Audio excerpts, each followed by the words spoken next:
Let's welcome in our panel to discuss this. We have Hogan Gidley, the former national press secretary for the Trump campaign and former principal deputy press secretary at the White House with us, and also Ms. Karoline Leavitt, who is the national press secretary currently for the Trump 2024 campaign. Welcome in. Great to see you both.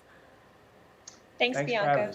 All right, I want to get your reaction first, Hogan, to the appeals court in D.C. Really not too much of a surprise here. And as John just very articulately laid out, there's a lot of pathways. Trump still can go to Supreme Court. There's a few days here. This may also be something that's going on past November. I mean, so many different scenarios. What's your take on this ruling, though? Not immune. Stephen Chung had some pretty strong words saying this is not the way to go.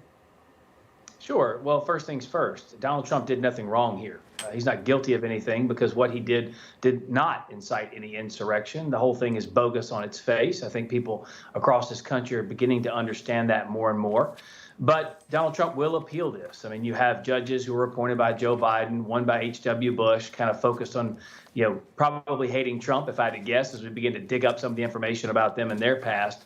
But regardless, Donald Trump is being targeted by a weaponized federal government, by three-letter agencies, now by the judicial branch as well, going after him for doing his own job, for doing the duties as outlined by the Constitution as President of the United States. And so he is right that if this does go through and this continues, Democrats will reap the whirlwind because this is the rules they play by. And so if they think Republicans aren't going to play by those same rules when Joe Biden leaves office, they're crazy. Because if they do the right thing, Republicans will indict Joe Biden for not following the law, for not enforcing the law on the border, for example, and that should be a slam dunk case. So you open this Pandora's box, Democrats, you're going to get exactly what you wanted.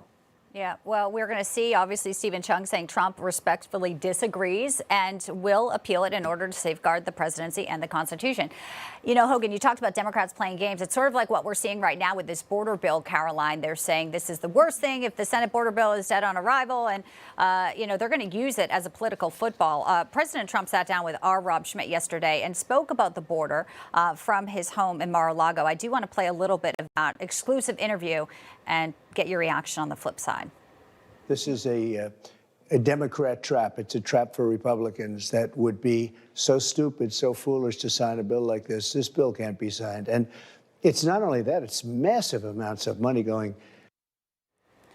I mean, there was less money spent to secure the border better under Trump, and also President Biden's role in this completely being overlooked by the House Democrats and the Senate, who want to say that this is going to be the Republicans playing politics. Karoline.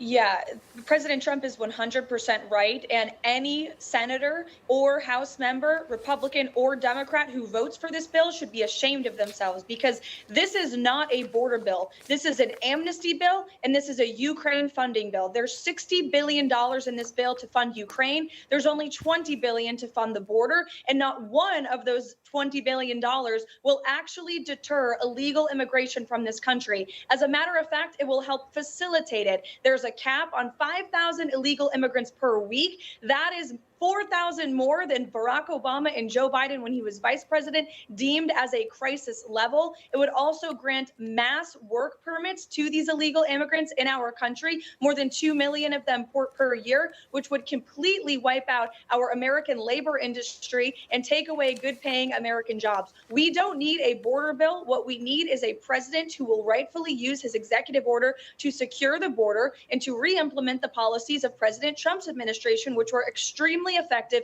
and created the most secure border in history. We don't need this bill. We need a new president. We need President Trump, who will re-implement Remain in Mexico, end amnesty for illegals, and protect our homeland. We wanted to ask you a little bit about Mayorkas and also the caucus and the primary that's happening in Nevada, but so much breaking news here. We had to let that take precedent. Obviously, major issues breaking today. Hogan Gidley, Karoline Leavitt, we'll see you back here real soon, though. Thanks, guys. Thanks much. Thanks. All right.